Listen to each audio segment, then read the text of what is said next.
Di pagi yang cerah di Jakarta, suara klakson mobil dan an subuh membangunkanku dari tidur lelap. Aku membuka mata, dan tiba-tiba hatiku berdegup kencang. Rina, teman sekamarku yang selalu mengaku strike, tidur di sampingku, tubuhnya menempel erat padaku di bawah selimut tipis.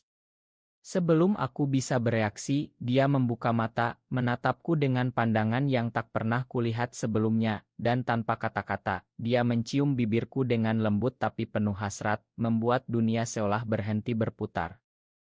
Aku terpaku, tubuhku kaku seperti batu. Rina, gadis berusia 25 tahun yang selalu bercerita tentang pacar-pacar prianya, kini berada di sini, di ranjangku, melakukan hal yang selama ini hanya ada dalam mimpi burukku, atau mungkin mimpi indah yang tak pernah ku berani akui.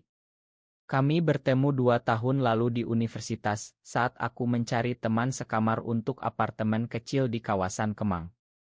Aku, Nita, seorang desainer grafis yang diam-diam menyukai wanita, selalu berhati-hati menyembunyikan orientasiku. Di Indonesia, di mana masyarakat masih penuh dengan norma agama dan keluarga yang ketat, menjadi lesbian bukanlah pilihan mudah. Aku tak pernah berani mendekati Rina, meskipun hatiku berdegup setiap kali dia tersenyum atau menyentuh bahuku secara tak sengaja. Rina mundur sedikit, wajahnya memerah. Nita, aku. Aku nggak tahu harus bilang apa, gumamnya, suaranya gemetar. Aku bangun duduk, mencoba mengumpulkan pikiran. Apa yang kamu lakukan, Rin? Kamu bilang kamu strike. Kamu punya pacar, kan, tanyaku, suaraku hampir pecah. Dia menunduk, air mata mulai mengalir. Aku bingung, Nit. Semalam setelah kita minum-minum di bar itu, aku merasa ada sesuatu yang berbeda. Aku takut, tapi aku nggak bisa bohong lagi. Kata-katanya seperti pisau yang menusuk hatiku. Semalam kami memang pergi ke bar di Tamrin untuk merayakan ulang tahunnya.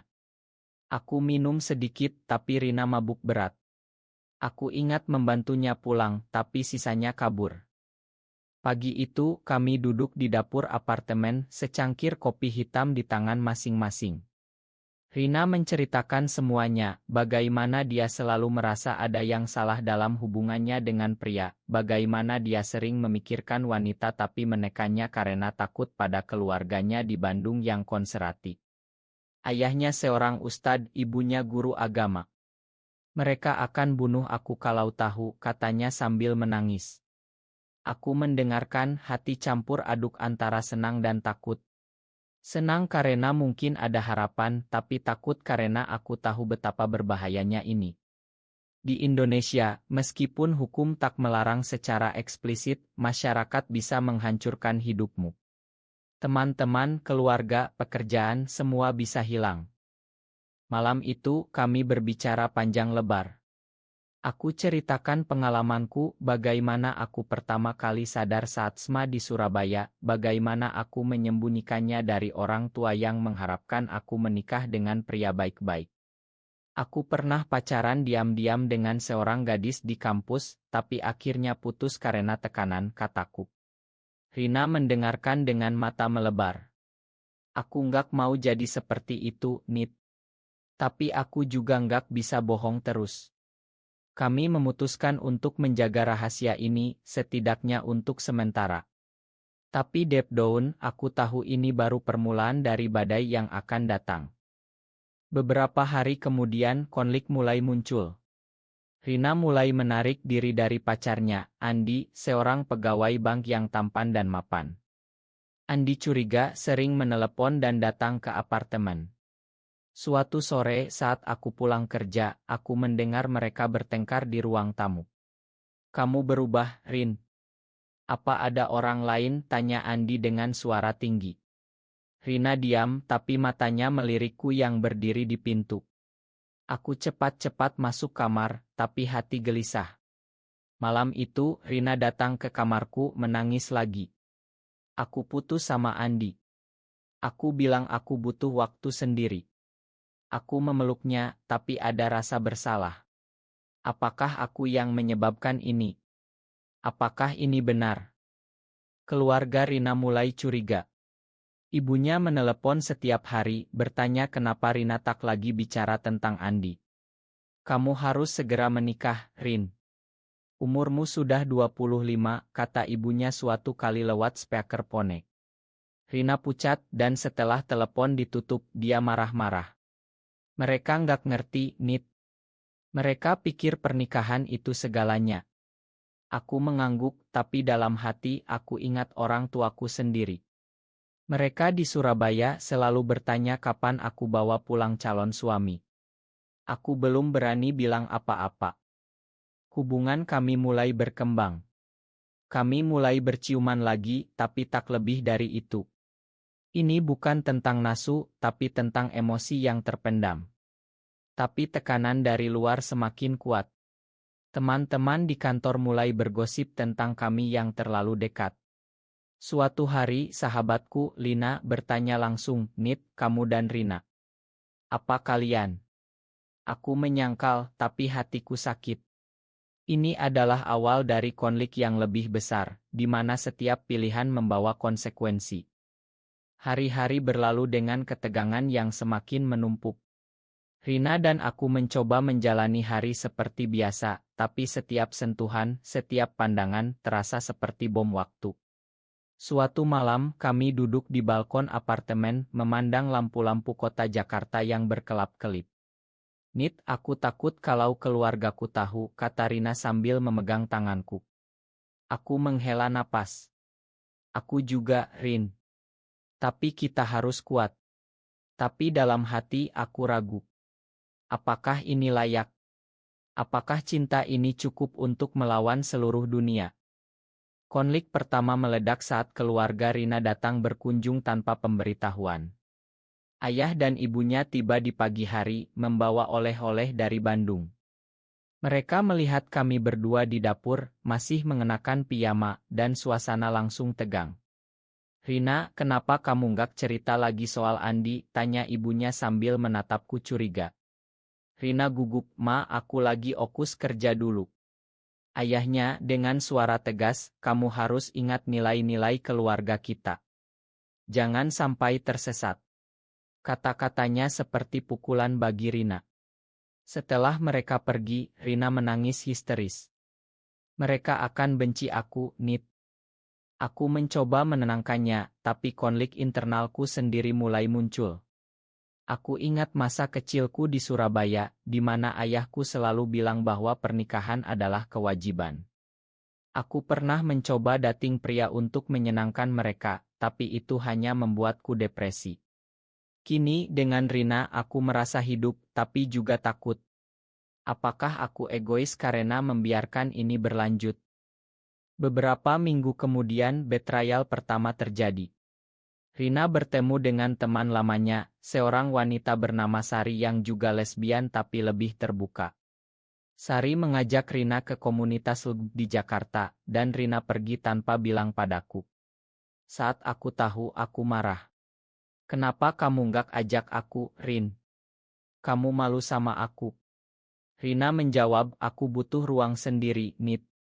Aku masih bingung. Itu menyakitkan. Aku merasa dikhianati, seolah Rina menggunakan aku sebagai percobaan. Tapi yang lebih buruk, Andi kembali muncul. Dia datang ke apartemen, mabuk, dan memaksa Rina bicara. Aku mendengar dari kamar, aku tahu ada yang salah, Rin. Apa karena Nita? Dia kan aneh. Kata-katanya membuat darahku mendidih. Rina membela aku, tapi lemah. Gak ada hubungannya, Di. Setelah Andi pergi, kami bertengkar hebat. Kenapa kamu gak bilang dia kalau kita bersama, tanyaku. Rina menangis, aku takut, Nit. Aku gak siap kehilangan semuanya. Tekanan sosial semakin kuat. Di kantor, bosku memanggilku. Nita, ada gosip tentang kamu dan teman sekamarmu. Hati-hati, ya. Perusahaan kita punya nilai-nilai. Aku mengangguk, tapi hati hancur. Malam itu aku telepon orang tuaku berpura-pura semuanya baik. Tapi ibuku bertanya, kapan kamu nikah, Nit? Tetangga sudah tanya-tanya. Aku menutup telepon dengan air mata. Rina dan aku mencoba memperbaiki hubungan. Kami pergi liburan ke Bogor, berharap bisa tenang. Di sana, di Ila kecil, kami berbicara dari hati ke hati. Rina mengaku bahwa dia mencintaiku, tapi takut pada konsekuensi. Aku mau coba, Nit. Tapi kalau keluargaku tahu, aku harus pilih. Kata-katanya seperti ancaman. Aku sadar, ini bukan dongeng. Setiap keputusan punya harga. Kembali ke Jakarta, masalah baru muncul. Sari, teman Rina, mulai mendekati Rina lebih dari sekedar teman. Aku curiga saat melihat pesan di ponsel Rina. Rin, kamu lagi apa sama Sari? Tanyaku. Rina marah, kamu curiga terus. Aku cuma butuh dukungan. Pertengkaran itu membuat kami tidur terpisah untuk pertama kalinya. Ketegangan mencapai puncak saat keluarga Rina mengatur pertemuan dengan calon suami baru. Ibunya menelepon, Rina, besok ada tamu dari keluarga teman ayah. Dia dokter, bagus untukmu. Rina panik, tapi tak bisa menolak. Aku marah, kamu mau ketemu dia. Setelah semua ini, Rina menjawab, aku harus, Nit. Kalau enggak, mereka curiga. Aku merasa dikhianati lagi. Malam itu aku tidur sendirian mempertanyakan segalanya. Pertemuan itu terjadi di restoran di Senayan. Aku diam-diam mengikuti, duduk di meja jauh. Melihat Rina tertawa dengan pria itu, hatiku hancur. Setelahnya, Rina pulang dengan wajah pucat. Nit, aku nggak tertarik sama dia. Tapi ibu ngotot. Kami berpelukan tapi ada retak yang semakin lebar. Konflik moral muncul saat aku bertemu dengan mantan pacarku, seorang wanita bernama Maya yang kini sudah menikah dengan pria untuk menutupi. Maya bilang, Nit, jangan ulangi kesalahanku. Keluarlah sebelum terlambat. Kata-katanya membuatku ragu. Apakah mencintai Rina berarti menghancurkannya? Rina mulai berubah. Dia lebih sering pergi dengan Sari, dan aku curiga ada sesuatu. Suatu malam, aku konfrontasi. Rin, kamu selingkuh. Rina menyangkal, tapi matanya bohong. Sari cuma teman. Tapi besoknya, aku menemukan foto mereka berciuman di ponselnya. Dunia runtuh. Aku menangis, kenapa, Rin? Setelah semua pengorbanan. Rina menangis juga, aku bingung, Nit. Sari lebih berani, dia nggak takut seperti aku. Betrayal itu menyakitkan. Aku memutuskan pergi dari apartemen, tinggal di rumah teman. Rina menelepon berulang kali, tapi aku abaikan. Dalam kesendirian, aku merenung. Apakah aku salah karena mencintainya? Apakah masyarakat yang salah karena tak memberi ruang? Beberapa hari kemudian, Rina datang ke kantorku menangis di depan rekan-rekan. Nit, makan aku. Sari cuma kesalahan. Aku cinta kamu. Rekan-rekan terkejut, gosip menyebar. Bos memanggilku lagi, Nita, ini mempengaruhi reputasi perusahaan. Aku hampir dipecat. Keluarga aku tahu dari gosip. Ayah menelepon, Nita, apa benar kamu? Seperti itu. Kamu bikin malu keluarga. Aku menangis, Pak, ini aku yang sebenarnya. Dia marah, jangan pulang kalau begitu. Rina juga menghadapi keluarganya. Ibunya datang ke Jakarta mendengar gosip. Rina, kamu gila. Ini dosa besar. Rina menangis, Ma, aku nggak bisa bohong lagi. Ibunya pergi dengan hati hancur, mengancam memutus hubungan. Kami bertemu lagi di Taman Monas. Nit, kita harus putus. Ini terlalu sakit, kata Rina. Aku setuju, tapi hati hancur. Ini adalah harga dari cinta kami. Setelah putus, hidup terasa hampa. Aku pindah ke apartemen baru di Kuningan mencoba fokus pada kerja.